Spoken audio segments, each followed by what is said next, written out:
Good evening to all of you. आज आप लोग केमिकल बॉन्डिंग का थर्ड लेक्चर देखने वाले हैं। हम लोग अभी बेसिक सीख रहे थे। पहला जो लेक्चर है आपने यूट्यूब पर अगर देखा हो तो उसमें हमने इलेक्ट्रोनेगेटिविटी की बात करी है और इलेक्ट्रोनेगेटिविटी से रिलेटेड सारे ही टॉपिक्स को हमने कवर किया है। 1.7 स्केल क्या होता है, पॉलिंग स्केल क्या होता है, वैल्यूज कौन सी याद रखनी है। दूसरे लेक्चर में हमने इलेक्ट्रॉनिक कन्फिग्रेशन देखा, मैक्सिमम वैलेंसी और जनरल वैलेंसी को देखा। और मैंने आपसे जैसा कि वादा किया था कि अब हम लोग डी ब्लॉक के एलिमेंट्स का भी इलेक्ट्रॉनिक कॉन्फ़िगरेशन लिख पाए। तो आज आपको पूरा नॉलेज डी ब्लॉक का नहीं मिलने वाला है क्योंकि उसके लिए क्लास 12th का एक चैप्टर है D and F block. But मैं आपको इतना जरूर सिखा दूंगा कि आप किसी भी इलेक्ट्रॉनिक कॉन्फ़िगरेशन को देख के डरेंगे नहीं, चाहे वो कोई सा भी इलेक्ट्रॉनिक कॉन्फ़िगरेशन हो। और उसके साथ एक ट्रिक भी होगी, काफी मजा आने वाला है। तो चलिए शुरू करते हैं। अब हम लोग देख रहे हैं कि हम लोग बात करने वाले हैं आज इलेक्ट्रॉनिक कॉन्फ़िगरेशन की। इलेक्ट्रॉनिक कॉन्फ़िगरेशन, लेकिन आज हम इलेक्ट्रॉनिक कॉन्फ़िगरेशन किसका देखेंगे? तो मैं कहूंगा कि आज आपको डी ब्लॉक एलिमेंट्स की इलेक्ट्रॉनिक कॉन्फ़िगरेशन सिखा दूंगा मैं। D block elements. अब आप कहेंगे कि सर इसका क्या जरूरत है? तो एडवांस कॉन्सेप्ट ऑफ बॉन्डिंग जब आप पढ़ेंगे, जहां पर आपको कॉम्प्लेक्सेस के अंदर हाइब्रिडाइजेशन में निकालना सिखा रहा हूँगा, तो वहां पर इसकी आपको जरूरत पड़ने वाली है। वैसे भी नॉलेज कितनी भी हो तो वो हमारे लिए खराब नहीं है। नॉलेज जो है वो हमेशा फायदे की बात है। तो आप सीखेंगे आज। और एफ ब्लॉक एलिमेंट सर, तो वो मैं नहीं सिखाऊंगा, अभी सारा कुछ सिखा दूंगा, फिर तो आप अभी 12th लेवल का डी एंड एफ जान जाएंगे। तो ऐसा नहीं करना है, जरा देखते हैं। डी ब्लॉक एलिमेंट्स में हमने आपको सिखाया था 3D सीरीज, अगर आपको याद हो तो। आपने बोला याद है सर। तो 3D सीरीज में साइंस टीचर विनीता किरमानी, मनफेको निकुंजन, अगर आपको याद है तो ये सारे एलिमेंट्स आपके थे। और यहाँ पर देखिए तो एटॉमिक नंबर इसका 21 से स्टार्ट होता था। 21, 22, 23, 24 निकुंजन कॉपर जिंक, 25, 26, 27, 28, 29 और 30। बहुत ही ध्यान से याद रखिएगा कि मैं एक मोबाइल नंबर आपको दे रहा हूं। ये मोबाइल नंबर मेरा नहीं है, ये mobile number D block and F block के एलिमेंट्स का है। ये क्या बात हुई सर? जरा देखो, ये ट्रिक आपको सीख लिया आपने। 49, 39, 89, 28 और 158। आई होप कि आप मेरी बात को सीख भी जाएंगे और समझ भी जाएंगे और काफी अच्छा हो जाएगा। बहुत ध्यान से सुनना है। ये फोन नंबर आपको डी एंड एफ की सारी इलेक्ट्रॉनिक कॉन्फ़िगरेशन लिखने के काबिल बना देगा, प्रोवाइडेड कि आपने पिछला लेक्चर देखा हो। और उस पिछले लेक्चर में मैंने आपको बहुत प्यार से सिखाया था how to write electronic configuration in 3 ways. Orbital electronic configuration, shell electronic configuration and configuration in terms of inert gases. आपने कहा सर बहुत अच्छी बात है। 49 वो अंक है, ये 3D सीरीज में अलाउड नहीं है। मतलब 4 और 9 इलेक्ट्रॉन 3D सबसेल में अलाउड नहीं है। मैं रीजन भी बताऊंगा, हालांकि आपको समझ में अभी नहीं आएगा। अगर आप 11th के बच्चे हैं, 12th के बच्चे हैं तो बहुत आसानी से समझ में आ जाएगा। 3D सीरीज के बाद ये जो है ये 4D सीरीज में अलाउड नहीं है। ये नंबर 3 और 9। 8 5D सीरीज में अलाउड नहीं है और 9 6D सीरीज में अलाउड नहीं है। अब ये एफ ब्लॉक एलिमेंट में जाइए तो लेंथेनॉइड के केस में 2 और 8 एफ सबसेल में अलाउड नहीं है एंड 158 एक्टिनॉइड के केस में अलाउड नहीं है। तो आपने कहा सर बहुत बढ़िया से बात समझ में आ रहा है। Just by using a phone number, देखिए कितना आसान हो जाएंगी चीजें। अब मैं इसको जरा क्लैरिटी के साथ आपको बताता हूं। मैंने आपको बताया था कि डी सबसेल के अंदर 3D सीरीज में 4 और 9 इलेक्ट्रॉन्स नहीं हो सकते हैं। तो आपने कहा ठीक है। आपने एक ट्रिक बना लिया, डी सबसेल में मैक्सिमम कितने हो सकते हैं? तो आपने कहा 10 इलेक्ट्रॉन्स मैक्स हो सकते हैं। और मिनिमम कितने हो सकते हैं? तो मिनिमम एक तो होना ही चाहिए, तभी तो आप कहेंगे कि डी सबसेल का एलिमेंट। आपने कहा कि ठीक बात है, मैंने डी ब्लॉक का एलिमेंट के लिए डी में 8 इलेक्ट्रॉन तो एंटर करेगा ही। आपने कहा हाँ सर। अगर अब आप इसको गौर से देखें तो 1 2 3 4 5 6 7 8 9 और 10 मेरे बच्चों, बिल्कुल सही बात है सर। अब 4 अलाउड नहीं है तो 4 के ऊपर क्रॉस लगाइए, 9 अलाउड नहीं है तो 9 के ऊपर क्रॉस लगाइए। और अब देखिए क्या होगा, 1 के नीचे 1, 2 के नीचे 2, 3 के नीचे 3, 4 अलाउड ही नहीं है तो 4 के नीचे 5 और 5 के नीचे फिर से 5। 3D सीरीज में आप हाफ फील्ड और फुल फील्ड कॉन्फ़िगरेशन को नहीं छेड़ सकते हैं, because half filled and full filled configuration are more stable. आगे आते हैं तो 6 के नीचे 7, सॉरी 6 के नीचे 6, 7 के नीचे 7, 8 के नीचे 8, 9 के नीचे 10 और 10 के भी नीचे 10, क्योंकि देखो फुल्ली फील्ड को छेड़ना अलाउड नहीं है। सीधा बात, 4 एंड 9 इलेक्ट्रॉन्स है, देखो यहाँ पे कहीं पे 4 और 9 नहीं दिख रहा है। आपने बोला बहुत अच्छी बात है सर, और डिटेल में करेंगे, बट पहले इसको समझते हैं। अब रूल्स मैंने बना ही दिए आपके लिए, रूल्स आप देख लो, ये रूल्स किसी बुक में नहीं है, ये रूल्स हमने बनाए हैं, because ultimately you need to memorise the electronic configuration of all these element.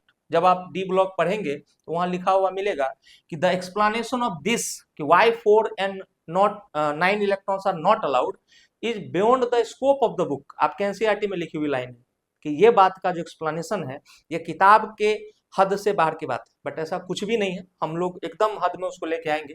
तो पहला रूल है कि 4 and 9 electrons are not allowed, ये रूल मैंने बनाए हैं, not allowed in 3D subshell. तो आपको याद हो जाएगा 3D में 4 और 9 संभव नहीं है।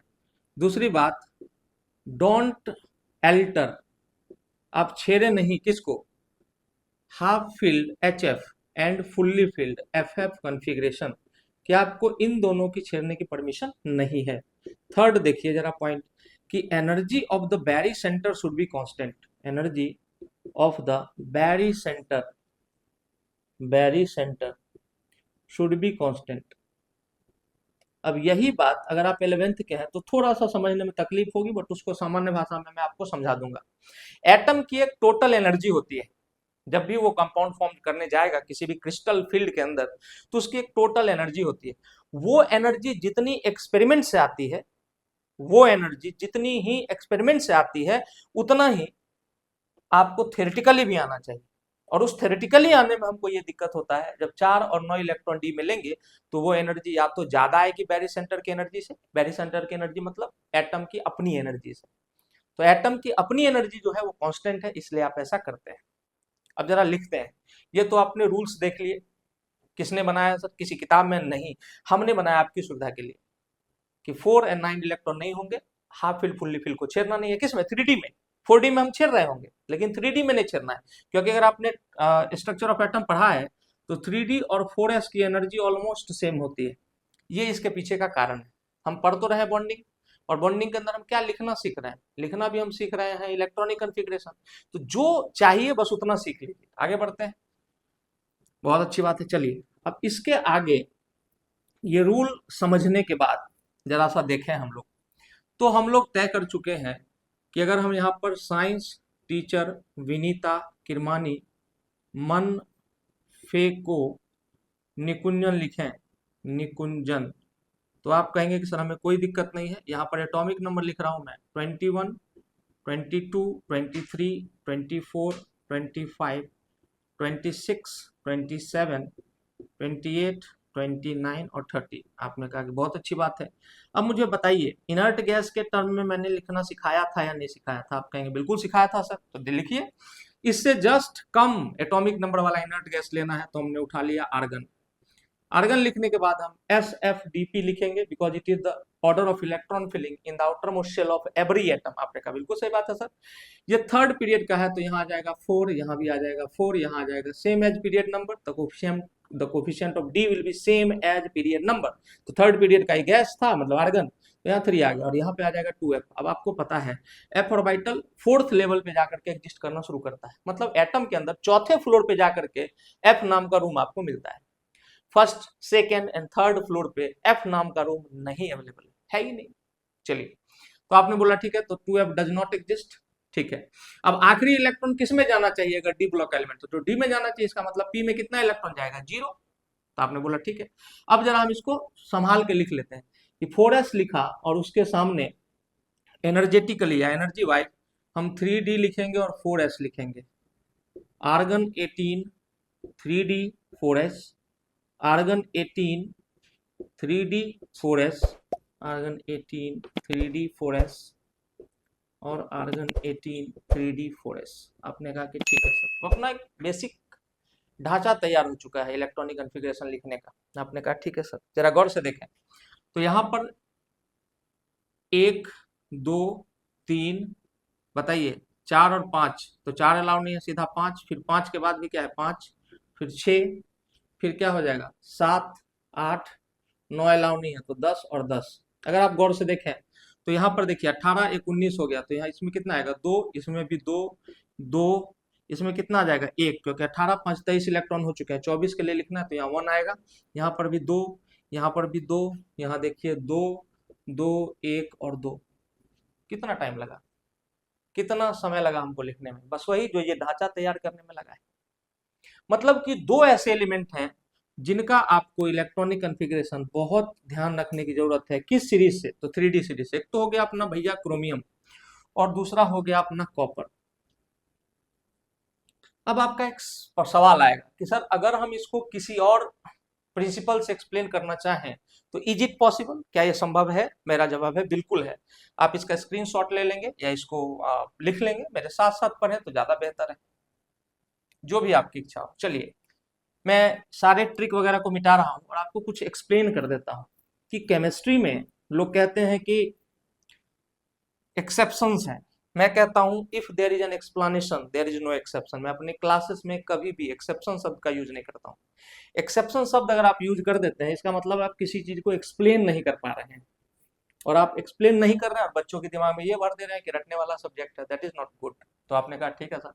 अब देखो जरा, एक तो है क्रोमियम।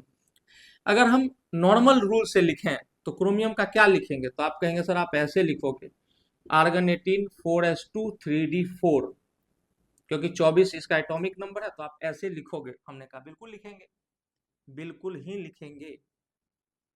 तो ठीक है, अगर आप इसको सजा के लिखो तब ना 3D अंदर आता है, 4s को बाहर लिखते हैं। तो फाइनल अगर लिखते हैं तो हम लिखते हैं आर्गन 18 3d4 और 4s2। लेकिन एनर्जेटिकली तो 3D की एनर्जी हल्की सी ज्यादा होती है, इसलिए मैं सिमिलर लिखता हूँ। दोनों की एनर्जी बराबर है लेकिन लगभग समान है।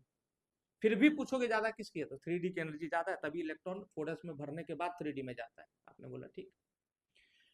अगर हम आपको बताएं अब, तो देखिए आउटर मोस्ट शेल कॉन्फ़िगरेशन लिखते हैं। आउटर मोस्ट शेल कॉन्फ़िगरेशन बहुत आसान है कि 4s के अंदर आपके 2 इलेक्ट्रॉन आ गए और 3D के अंदर आपके 4 इलेक्ट्रॉन हैं। तो आप बहुत ही प्यार से कह सकते हो सर कि 4s में 2 था, 3D में 4 था। ठीक है, तो 1 2 3 और 4।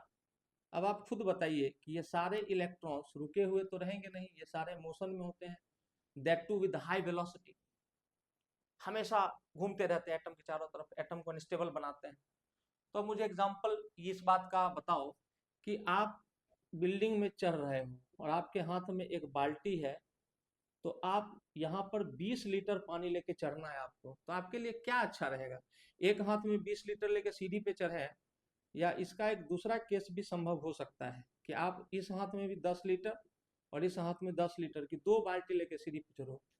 Which case will be easier? आप कहेंगे सर सेकेंड केस तो आराम से इजियर है, बिकॉज यहाँ सिमेट्री है, बिकॉज यहाँ सिमेट्री है। तो याद रखिएगा, गोल्डन प्रिंसिपल कहते हैं इसको हम लोग। This is called golden principles of chemistry, जिसका कोई प्रूफ नहीं है लेकिन ये सारी बातें सत्य हैं। जैसे आपने क्लास 9th में पढ़ा होगा एक्सियम्स एंड पोस्टुलेट्स। एक्सियम्स याद करिए, इक्विलिड के एक्सियम्स एंड पोस्टुलेट, ऐसी बातें जो हमेशा सही होती हैं। जैसे when two things are equal to the same thing are equal to each other, when two things are equal to the same thing are equal to each other। जब दो चीजें किसी एक चीज के बिल्कुल समान हो तो ये दोनों आपस में भी समान होती है। इसमें क्या रॉकेट साइंस है, बट ये प्रूवन स्टेटमेंट है। उसी तरीके से गोल्डन प्रिंसिपल में पहला रूल है कि nature loves symmetry, nature love symmetry. आप देख रहे हैं कि हम लोग के पास भी हो सकता था कि एक ही आंख होता जो यहाँ बीच में इतना बड़ा होता, बट नेचर ने बिल्कुल सिमेट्रिकल बनाया है। अर्थ भी हो सकता था कि तलवार के जैसे शेप में होता, बट देखो नेचर ने उसको स्फेयर बनाया, सिमेट्रिकल बनाया। तो ये बात आपको ध्यान में रखना है। Second, lower the energy higher the stability. जिस भी सिस्टम की एनर्जी कम होगी, मैं यहाँ एनर्जी बोल रहा हूँ तो इसका मतलब है कि मैं पोटेंशियल एनर्जी की बात कर रहा हूँ। Lower the energy higher the stability. आपने कहा कि बहुत अच्छी बात है सर। थर्ड पॉइंट कि एवरी सिस्टम, दुनिया का प्रत्येक system wants to move from unstability to stability. These are the golden principles to stability. अब जब मैं यहाँ पर पढ़ा ही रहा हूँ तो इसको भी मैं लिख देता हूँ मेरे बच्चों। चौथी बात है लाइक डिजॉल्व्स लाइक। याद करिए, ये बचपन से हम लोग पढ़ते आए हैं, लाइक डिजॉल्व्स लाइक। तो ऐसी ऐसी ये जो लाइंस हैं ये बहुत इंपॉर्टेंट है, आपको पूरी केमिस्ट्री को पढ़ने में मदद करेंगी। अब देखिए जरा, अब यहाँ पर नेचर तो सिमेट्री पसंद है नेचर को, तो अब इसके 4 ऑर्बिटल में यहाँ तक इलेक्ट्रॉन फिल हुआ पड़ा और इसमें एक भी नहीं। तो नेच अपने आप ये एटम जो है अपने आप इस इलेक्ट्रॉन को यहाँ से मूव करके यहाँ ले जाएगा मेरे बच्चों। और इस दौरान ये इंट्रिंसिकली हो रहा है, एटम खुद ब खुद कर रहा है, आप नहीं कर रहे हो, एटम ने ऐसा किया है।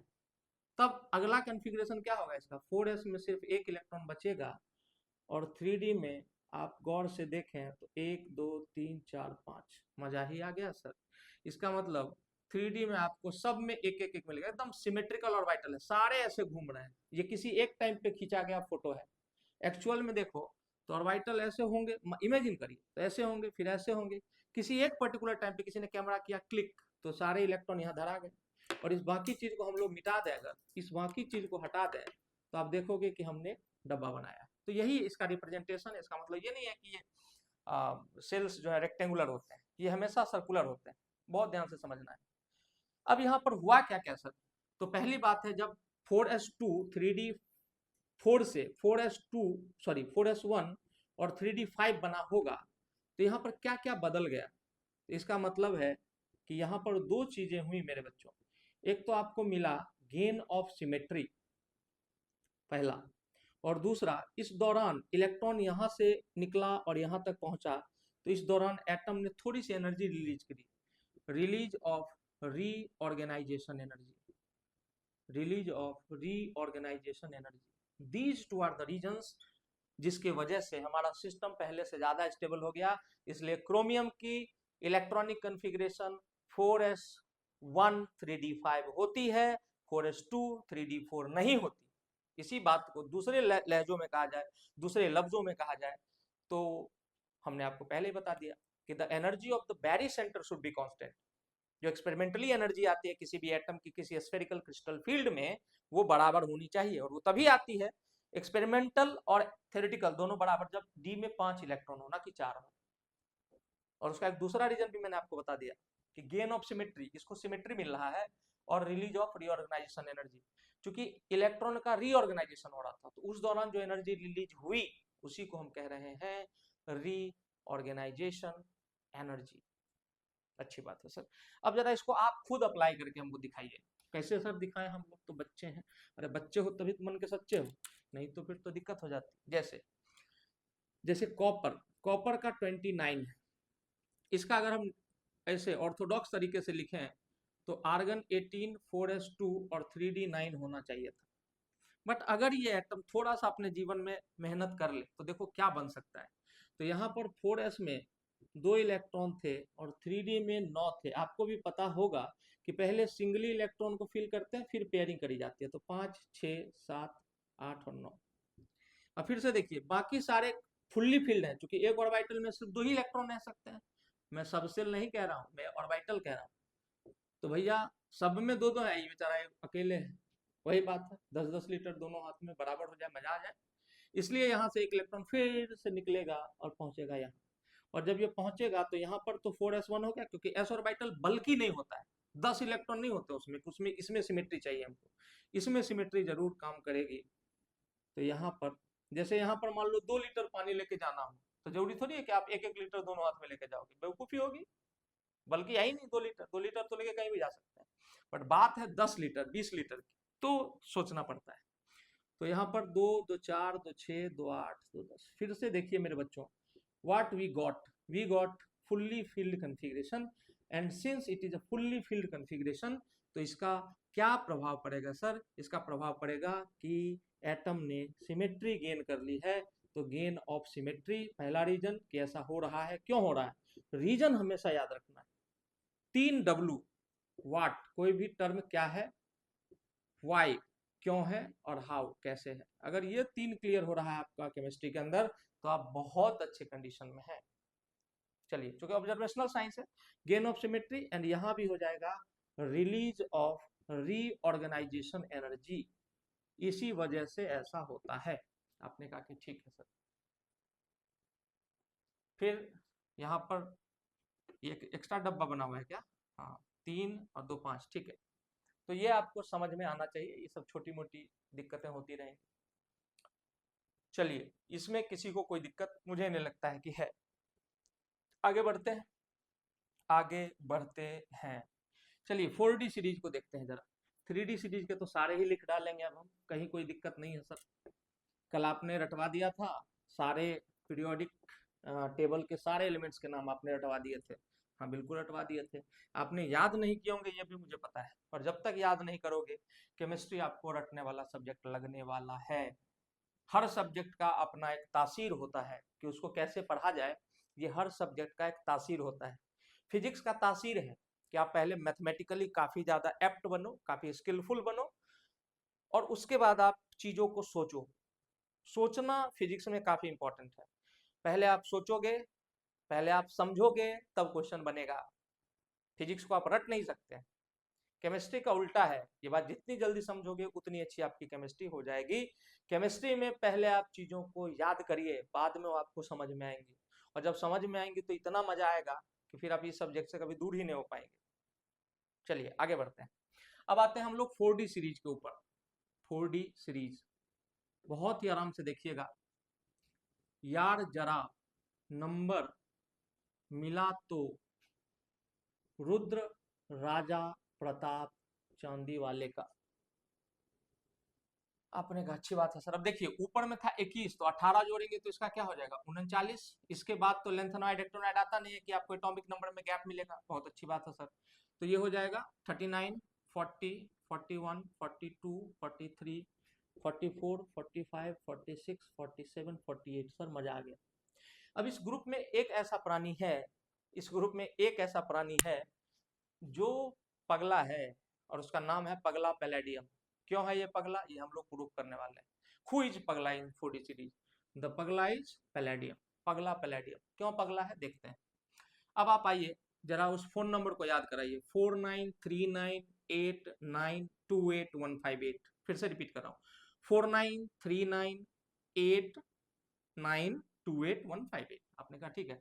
इसका मतलब कि इसके जो रूल्स हैं बच्चे, ये हम लोग लिखेंगे और बहुत ही प्यार से लिखेंगे। यहाँ पर फर्स्ट रूल में लिख रहा हूँ कि 4 9 तो हो गया, 3 and 9 electrons are not allowed. Directly आप रूल बना लो ना यार, not allowed in 4D series, कि 4D सीरीज में 3 और 9 इलेक्ट्रॉन्स अलाउड नहीं है।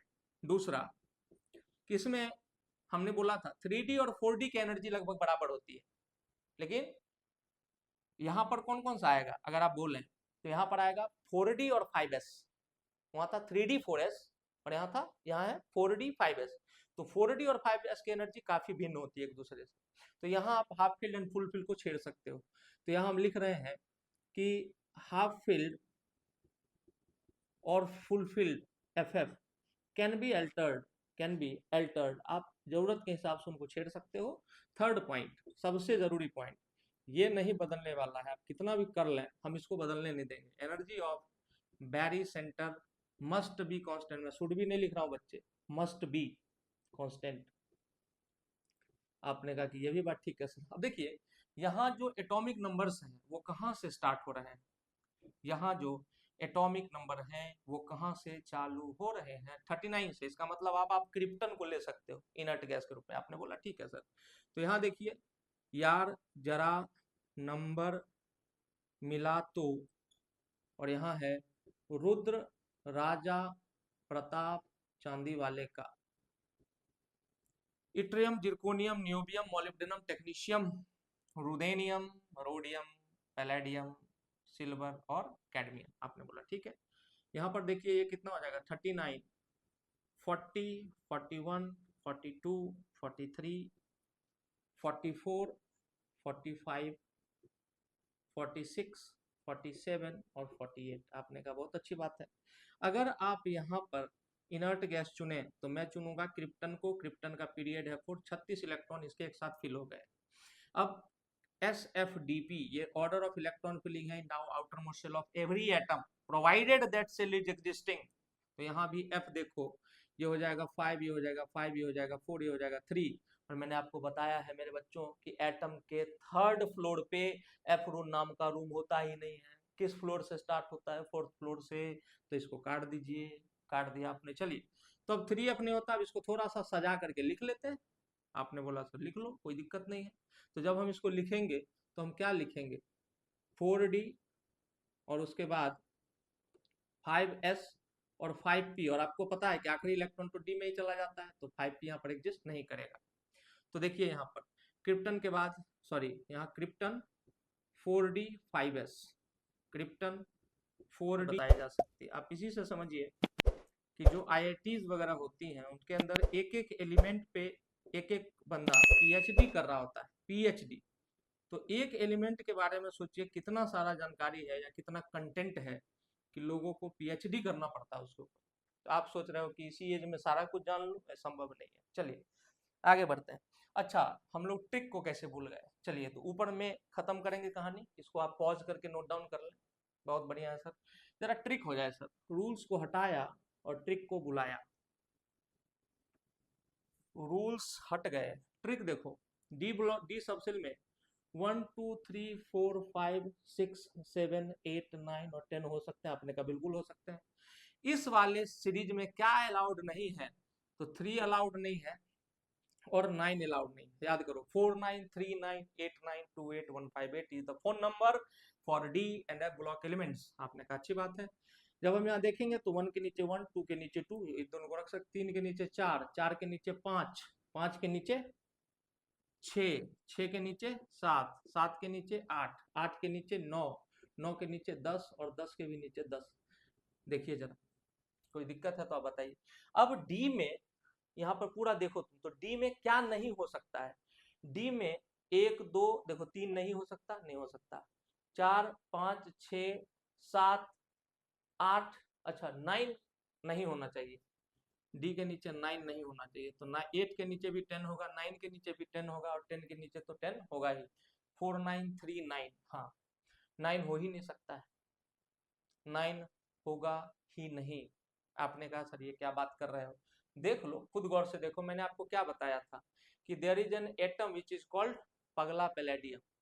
तो पगला क्यों है पैलेडियम? अगर आप गौर से देखें यहाँ, पहले इसको सजाओ। अच्छा चलो यही देख लो, 1 2 3 4 5 6 7 8वें नंबर पे पैलेडियम है। यस सर, यहाँ देखो 1 2 3 4 5 6 7 8, यही है ना पैलेडियम आपका? आपने बोला हाँ सर। इसके एस सबसेल में 0 इलेक्ट्रॉन होते हैं, इलेक्ट्रॉन होता ही नहीं है। अगर आप एस में 0 दोगे तो क्या वायलेट हो जाएगा sir? Energy of the barycentre will be violated and we can do anything but we can't violate the energy of the barycentre. आपने कहा ठीक है सर। देखो जरा, तो ये 39 है। तो यहाँ पर हम बात करें तो यहाँ पर 1 2 4 5 6, 6 के बाद 6 के बाद 7, 7 के बाद 8, 8 के बाद तीनों में 10 10 और 10। मैं इसका कारण और अच्छे से बताऊंगा, बस खाली बने रहना है वीडियो में, मैं फील करा के भेजूंगा। चलिए, तो 39 है, 36 एक 37, तो यहाँ 2 39, 36 2 38, तो 40। यहाँ देखो 36 30, मतलब 36 और 4 कितना हो जाएगा? 40, और 40 और 1 41। यहाँ पर 36 5 41, 1 42, यहाँ 36 6 कितना हो जाएगा? 42, 42 और 1 43। सर इंग्लिश में बोलिए ना 43। अच्छा ठीक है, बोलेंगे 43, क्या दिक्कत? ये 44 है तो ये 36 तो भर गए, 36 और 7 43, तो 1। यहाँ पर देखो 36 और 8 44, तो 1। यहाँ पर देखो 46, तो 36 और 10 46, तो एस में कितना गया मेरे बच्चों? 0। और मैंने बोला था ना भाई, देयर इज ओनली वन पगला एंड दैट इज पगला पैलेडियम। याद रखना है इसको। सिल्वर 36 और 10 46, 46 और 1 47, और 36 10 46 और 2 48। आई होप कि आपको मजा आया होगा, जैसा मुझे लगता है।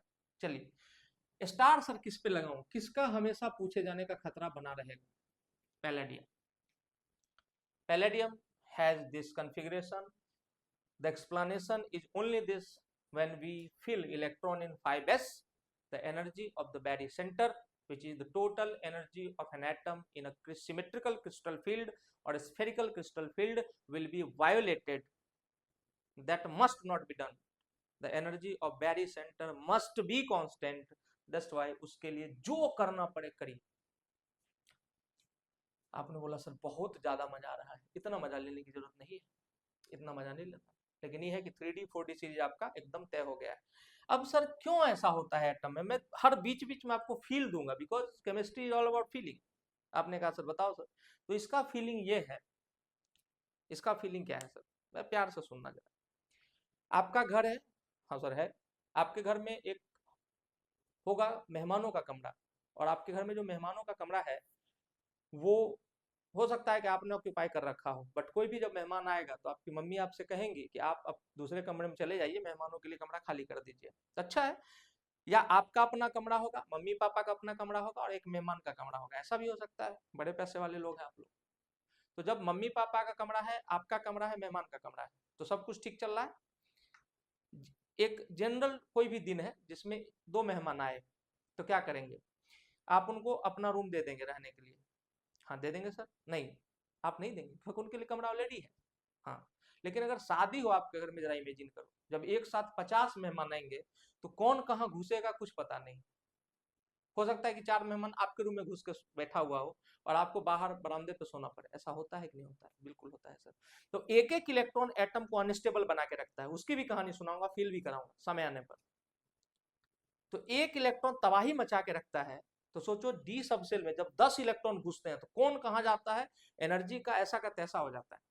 और इस ऑर्बिटल के अंदर एक डिफ्यूजिवनेस है, मतलब ये ऑर्बिटल सॉलिड बाउंड्री वाले ऑर्बिटल नहीं होते हैं, तो जो न्यूक्लियस है वो एक चार्ज पार्टिकल इन मोशन, तो magnetic line of force her direction में निकलता है, हर डायरेक्शन में, तो इसको रोक नहीं पाता है। मतलब स्क्रीनिंग और शील्डिंग, जो मैग्नेटिक लाइन ऑफ फोर्सेस को रोकने का जो एक तरीका है, वो डी ब्लॉक का सबसे पुअर है, इससे भी गंदा है ब्लॉक का है। लेकिन अब आपको ये समझ में आया है कि जब 10 इलेक्ट्रॉन एक साथ एंटर करेंगे तो एनर्जी जो है उसको कांस्टेंट करा पाना बड़ा मुश्किल होता है, इसलिए हमको थ्योरेटिकली ऐसे भरना पड़ता है। और जब हम स्पेक्ट्रोस्कोपी करते हैं तो हम पाते भी हैं कि इस पैलेडियम के एस सबसेल में 0 ही इलेक्ट्रॉन होता है। रीजन शायद आपको समझ में आया है। 10 इलेक्ट्रॉन का डी सबसेल में होना, एनर्जेटिकली इसका इतना ज्यादा अनस्टेबल होना, एटम के अंदर डिफ्यूजिवनेस का होना, मतलब मैग्नेटिक लाइन ऑफ फोर्सेस जो न्यूक्लियस से निकलती हैं उनको रोकने में पुअर होना या उनको ना रोक पाना, आर द रीजंस। काफी सारे रीजंस हैं। चलिए आगे बढ़ते हैं। तो आपने 3D और 4D सीरीज का सीख लिया है, जहां तक मुझे लगता है आपने 3D और 4D सीरीज का सीख लिया है। चलिए तो हम लोग 5D सीरीज शुरू करते हैं थोड़ी जल्दबाजी में। अब आप बेसिक सीख चुके हैं, तो अगर 5D सीरीज हम देखें तो हमारा जो सीरीज था वो था ला हफ्ता, वरना रे, उधर इधर पिटाई और होगी। अगर आपको याद है तो मैंने बताया था आपको कि उधर इधर होता है, इधर उधर मत कर दीजिएगा नहीं तो गड़बड़ हो जाएगा। आपने कहा अच्छी बात है सर। आपको एक और बात मैंने बताई थी कि इसके बाद के 14 एलिमेंट बाहर गए हुए हैं, मतलब लेंथेनॉइड सीरीज में हैं, तो इसका मतलब इसका एटॉमिक नंबर 57 है। सर आपको कैसे पता? स्कैंडियम 21, उसमें 18, 18 जोड़ा तो हो गया 39, 39 में फिर से 18 जोड़ा तो हो गया 57, और इसके बाद के 14 एलिमेंट यहाँ से गायब हो चुके हैं। तो यहाँ ये क्या हो जाएगा, 72, 73, 74, 74, 75, 76, 77, 78, 79 और 80। बहुत ध्यान से समझिएगा कि पिछली सीरीज में हमारे 14 एकदम लगातार था एटॉमिक नंबर, लेकिन यहाँ पर 14 गायब हो गए, तो घबराने की जरूरत नहीं है, वो 14 लेंथेनॉइड सीरीज के हैं, बाहर लिखे हुए। आपने बोला ठीक है। यहाँ पर क्या था याद करिए, फोन नंबर 493989, मतलब ये 3D सीरीज में अलाउड नहीं थे, ये 4D सीरीज में अलाउड नहीं थे, और 4D सीरीज में पगला पैलेडियम, पगला पैलेडियम को याद रखिएगा। फिर उसके बाद 8 और 9 अलाउड नहीं है, और 28158 ये लेंथेनॉइड में अलाउड नहीं है, एक्टिनॉइड में अलाउड नहीं है। अगर हम बात करें ट्रिक की तो आप समझ ही चुके हैं कि 1 2 3 4 5 6 7 8 9 और 10 पॉसिबल नंबर ऑफ इलेक्ट्रॉन है जो डी में भरे जा सकते हैं। आपने कहा यस सर। 8 अलाउड नहीं है, तो 1 के नीचे 1, 2 के नीचे 2, 3 के नीचे 3, 4 के नीचे 4, 5 के नीचे 5, 6 7 8 9 के नीचे 8 के नीचे 9 और 9 के नीचे 10 और 10 के भी नीचे 10। आपने बोला ठीक है, जरा जल्दी से करते हैं। तो अब लेंथनम पे पहुंच रहे हैं हम लोग।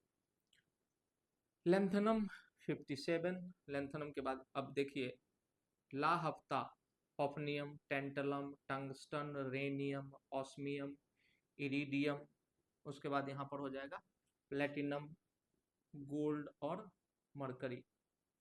57 के बाद 58, 59, 60, 6 मैं ये क्या कर रहा हूँ, अभी अभी आपको बताया है कि 14 एलिमेंट तो गायब है। तो 57 के बाद 72, 73, 74, 75, 76, 77, 78, 79 और 80। तो देखिए मैं आपको दो चीजें एक साथ सिखा रहा हूँ। मैं ये बात भी आपको सिखा रहा हूँ कि अगर रट करके आप केमिस्ट्री को पढ़ेंगे तो आप कभी भी गलती करेंगे, आपका ब्रेन आपको बताएगा नहीं कि आप गलती कर रहे हैं। लेकिन अगर आपने ब्रेन मैप की हुई है चीजें, ट्रिक्स के थ्रू अपने दिमाग में डाल के रखी हैं, तो जब भी आप गलती करेंगे there is a signal which is coming from your muscle memory से आपको सिग्नल आएगा कि सर आप गलती कर रहे हो। तो ये ध्यान रखना है। चलिए तो अब यहाँ पर हम लोग लेंगे जेनॉन, क्योंकि इससे जस्ट छोटा इनर्ट गैस लेना है। तो जेनॉन 54, उसके बाद करेंगे SFDP। आपको भी पता है, क्या पता है सर कि अब यहाँ पर हो जाएगा 6, यहाँ भी हो जाएगा 6, यहाँ पे हो जाएगा 5, यहाँ पे हो जाएगा 4। तो अब 4F 5D और 6S तीनों एग्जिस्ट करेगा, पी में इलेक्ट्रॉन नहीं जाएगा। तो 4F 5D 6S आप देखिए लिख लें, 4F भी होगा, 5D भी होगा और 6S भी होगा। जेनॉन 54, 4F 5D 6S, और फिर से जेनॉन 4F 5D 6S। देखिए अब क्या है कि हमको सिर्फ एक ही ऐसा कॉन्फ़िगरेशन है, D8 subcell is not allowed, D8 subcell is not allowed in 5D series. Reason energy of the barycentre will be disturbed. उस केस में क्यों होता है, कैसे होता है, ये आप जब MSc और PhD के लेवल पे जाएंगे तब आपको ये डेटा बेस मिलेगा। लेकिन अभी के लिए इतना काफी है। देखो तो 54 है, यहाँ पे F में कितना है 0, और उस D में कितना गया है 4s2 और 5d1। उसके बाद देखो 2 3 4 5 6 7, 8 की जगह क्या आ जाएगा बच्चों 9 का है कि 8 अलाउड नहीं है, 9 की जगह 10 और 10 की जगह खुद 10 आ जाएगा। आपने बोला कि सर कोई तरह की दिक्कत नहीं है। चलिए अब भर लेते हैं जो भी इलेक्ट्रॉन्स बचे हुए हैं। यहाँ F में कितने भरे जाएंगे अब 14। ये 14 क्यों एक कंप्लीटली फील्ड सबसे लाए, आपको समझ में आया? आपने बोला हाँ सर आ तो रहा है, क्योंकि 14 एलिमेंट हमने लेंथेनॉइड के रूप में बाहर फेंक दिए हैं। अब सब में यहाँ पर 2 2 2 2 आएगा, कहीं कोई दिक्कत नहीं है। यहाँ पर देखिए 8 की जगह जहाँ 9 लाए हैं, तो जेनॉन 54, 54 प्लस 4 58 और 10 68, 68 और 9 77, तो इसमें सिर्फ 1 आएगा। यहाँ पर देखिए जेनॉन 54 और 4 58, 68, 78 और 1, और यहाँ पे आ जाएगा 2। तो आई होप कि अब आपको क्लैरिटी मिल चुकी है 3D 4D और 5D सीरीज की, और काफ़ी आसानी से आप इस कॉन्फ़िगरेशन को लिख सकते हैं। बहुत अच्छी बात है। चलिए अब हम लोग आगे बढ़ेंगे और हम लोग देखेंगे 5D सीरीज एलिमेंट्स को, और यहाँ पर 5D सीरीज एलिमेंट्स में क्या खासियत है ये हम लोग अब देखने वाले हैं। हम लोग अब 6D सीरीज देखने वाले हैं। अब आप सोचिए कि कितनी आसानी से आप पूरे पीरियोडिक टेबल के SNP ब्लॉक तो कल ही लिखना सीख गए थे, वो भी 3 तरीकों से, और अब हम लोग D ब्लॉक का भी कॉन्फ़िगरेशन आज सीख लेंगे। तो सिर्फ F ब्लॉक छोटा सा एक हिस्सा बचेगा जो हम लोग को सीखना रहेगा 12th में। चलिए 6D सीरीज याद करिए जरा कौन सब था। अभी RD शर्मा, अभी RD शर्मा, बहुत है, मत डालो RG सिंह। आई होप कि आपको याद होगा।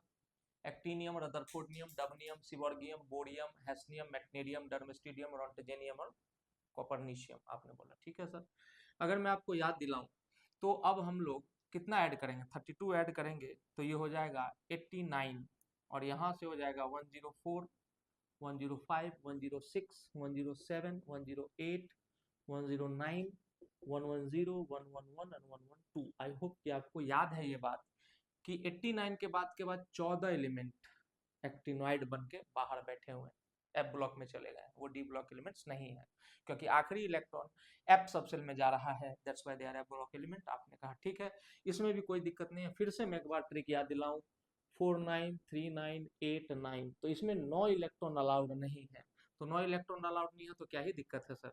फिर से ट्रिक 1, 2, 3, 4, 5, 6, 7, 8, 9 और 10, 9 अलाउड नहीं है तो 1 के नीचे 1, 2, 3, 4, 5, 6, 7, 8 एज इट इज, 9 के नीचे 10, 10 के नीचे 10, आपने बोला हो गया सर, खत्म हो गई बात।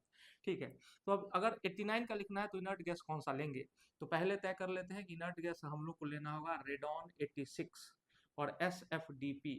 बताइए, जेनॉन था 5th में, तो ये किस में है, 6th पीरियड में है। आपने कहा ठीक है, 6th है तो यहाँ आएगा 7, यहाँ आएगा 7, यहाँ आएगा 6 और यहाँ आएगा 5।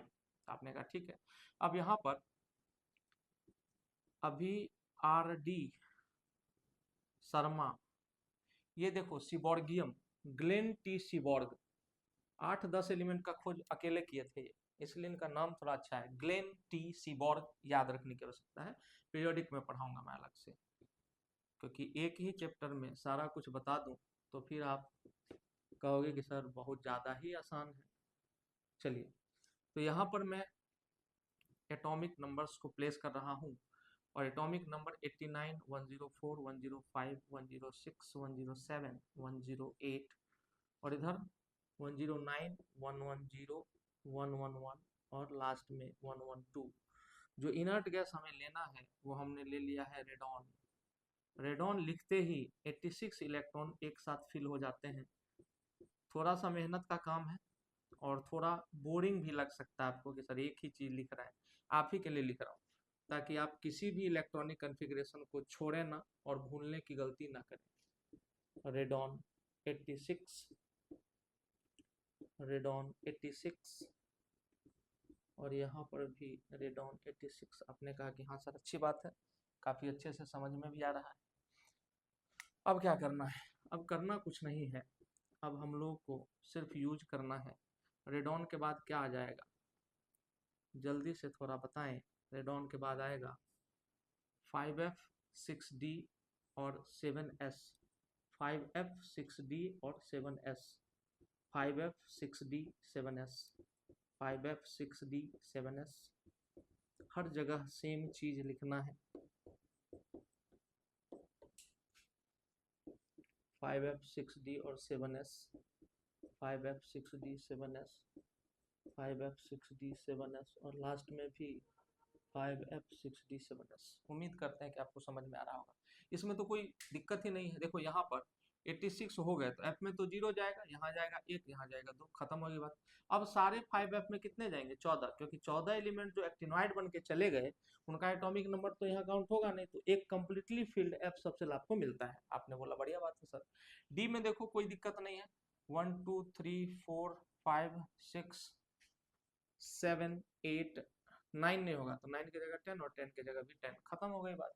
अब यहाँ अगर आप देखो तो 2, 2, 2 सब में भरे जाएंगे, यहाँ भी कितने भरे जाएंगे, 2, 2 और यहाँ देखो 1, 1, 1 है तो 86 और 4, 90, 100, 110 और यहाँ क्या हो जाएगा 111 और यहाँ पे 112।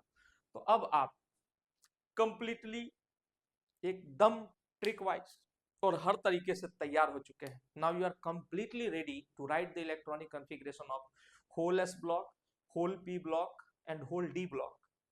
सर इससे क्या फायदा होगा हमको, now you can count the valence shell electron, that is called the maximum valency of an atom, and in chemical bonding we will be using only the maximum valency.